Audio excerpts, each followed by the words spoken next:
Assalamualaikum warahmatullahi wabarakatuh. Apa kabar saudara? Bertemu lagi dalam mata kuliah dasar-dasar ilmu pendidikan. Nah, topik kita pada hari ini adalah mengenai azas-azas pendidikan. Nah, saudara, berbicara mengenai azas pendidikan, ini merupakan kelanjutan dari pokok bahasan kita dalam setelah landasan-landasan pendidikan, yang mana landasan ini adalah merupakan satu fondasi atau dasar. Nah, azas ini adalah kelanjutan dari landasan, yakni membahas hal-hal pokok yang harus dipertimbangkan dalam pelaksanaan pendidikan di Indonesia. Nah, ada 4 azas yang akan kita bahas di sini, yakni Tuturi Handayani, kemandirian dalam belajar, pendidikan sepanjang hayat, alam takambang menjadi guru, dan bagaimana implementasi dari azas-azas ini di dalam pelaksanaan sistem pendidikan nasional. Oke saudara, azas seperti yang dibicarakan tadi adalah suatu kebenaran yang menjadi dasar atau tumpuan berpikir baik pada tahap perencanaan sampai pada tahap pelaksanaan pendidikan. Nah, ini merupakan ketentuan yang harus dipedomani dalam penyelenggaraan pendidikan. Nah, saudara, azas-azas ini tentu dia bersumber dari pemikiran ataupun pengalaman-pengalaman pendidikan sepanjang sejarah adanya pendidikan di Indonesia. Jadi artinya azas ini sudah teruji, sudah mutlak, sehingga dia perlu dirujuk atau perlu dijadikan dasar untuk melaksanakan proses pendidikan. Nah, yang pertama adalah azas Tuturi Handayani. Sebagaimana kita ketahui bahwa azas ini memang paling utama ya di dalam pelaksanaan pendidikan, dan dia merupakan salah satu slogan dari pendidikan yang dikemukakan oleh Bapak Pendidikan Indonesia, yakni Ki Hajar Dewantara. Nah, ada 3 azas sebenarnya ya. Ada Ingarso Sung Tulodo, Ing Madya Mangunkarso, dan yang ketiga itu adalah Tuturi Handayani. Yang Tuturi Handayani inilah sampai saat ini dia menjadi salah satu azas yang selalu atau ada dalam jenjang pendidikan di Indonesia, sejak dari jenjang pendidikan dasar sampai jenjang pendidikan tinggi. Nah, apa maknanya? Tuturi adalah mengikuti perkembangan sang anak dengan penuh perhatian yang berdasarkan kepada cinta kasih. Kemudian Handayani adalah mempengaruhi dalam arti merangsang, memupuk, membimbing, dan menggairahkan anak agar dapat mengembangkan kepribadian masing-masing melalui disiplin pribadi. Nah, makna lain dari kata azas ini adalah yang di belakang memberikan dorongan. Jadi artinya dalam proses pendidikan itu bahwa sang anak itu harus senantiasa diberikan dorongan, namun tetap dia memperhatikan perkembangan anak ya dalam semua aspek, baik secara fisik, mental, emosional, intelektual, dan juga sikap. Oke, nah saudara, bagaimana konsep-konsep dasar Tuturi Handayani ini dalam implementasinya?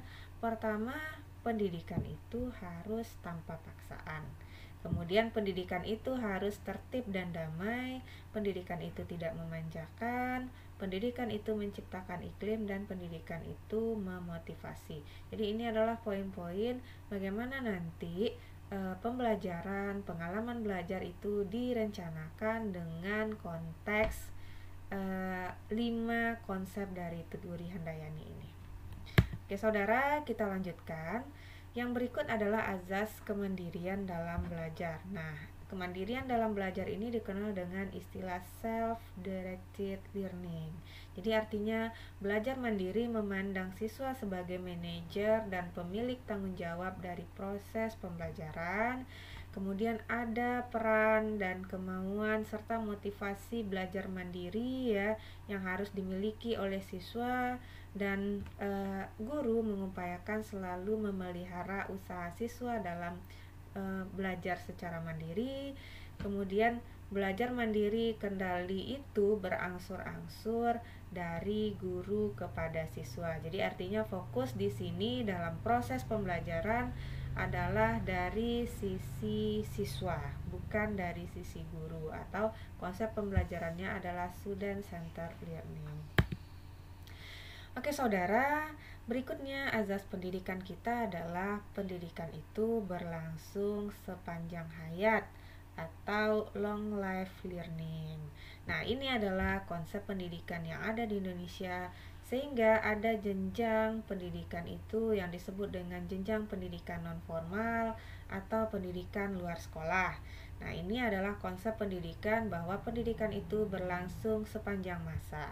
Ketika dia sudah berhenti dari sekolah, maka pendidikan itu akan diarahkan kepada konsep non formal melalui kursus-kursus dan juga lembaga-lembaga pelatihan.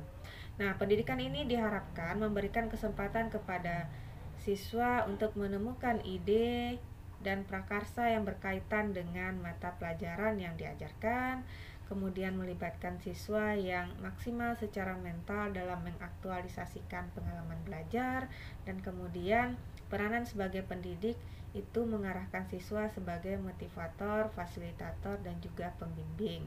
Jadi artinya konsep ini agar para siswa itu dapat belajar sepanjang hayat, artinya sepanjang proses kehidupannya, karena dia telah diarahkan untuk belajar secara aktif. Nah, dalam sistem pendidikan itu mereka dapat melakukan pendidikan dalam konsep pendidikan non formal. Oke. Nah, saudara, ada sumber-sumber pendidikan sepanjang hayat selain dari pendidikan non formal tadi yang sudah dirancang ya. Itu bahwa pendidikannya itu bersumber dari internet ya.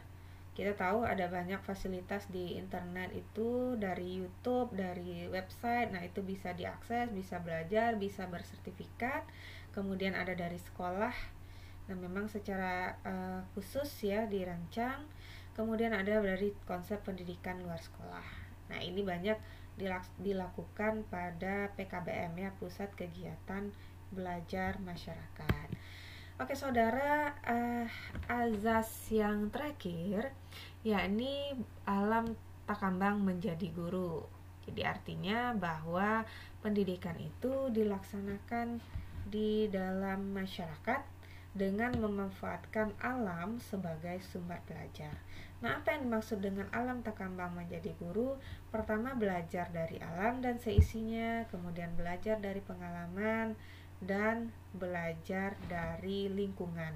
Jadi artinya semua yang ada di alam itu menjadi konsep pendidikan. Nah, khusus di Indonesia ya, di UNP, nah ini menjadi salah satu azas dari pendidikan bahwa proses belajar itu kita dapat sumbernya dari mana saja. Nah, apakah itu dari manusia, dari alam ya, asalkan manusia itu mampu dia berpikir, asalkan dia mampu menggali pengalaman, nah dia dapat belajar dari sumber mana saja.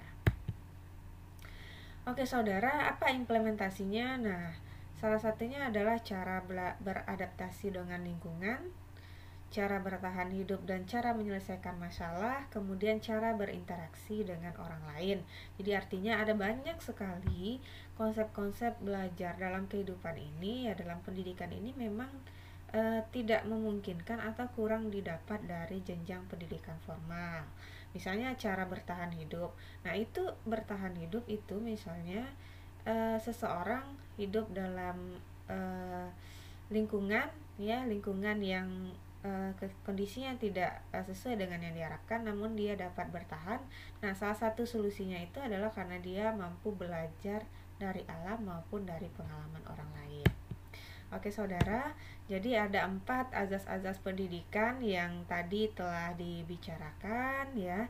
Jadi artinya konsep pendidikan yang ada di Indonesia ini memang mengacu atau berdasarkan kepada minimal dari empat azas tersebut, sehingga pendidikan itu dapat mencapai tujuannya, ya tujuan pendidikan nasional itu membentuk manusia yang beriman dan bertakwa, berbudi pekerti luhur, berakhlak mulia, berintelektual ya, dan mampu menjadi warga negara yang baik dengan tetap mengimplementasikan konsep-konsep pendidikan didasarkan kepada landasan dan azas-azas pendidikan tersebut. Oke saudara, silahkan perkaya pemahaman saudara dan pengalaman saudara dengan berbagai macam sumber bacaan lain ya. Semoga Anda sukses. Kita tutup. Assalamualaikum warahmatullahi wabarakatuh.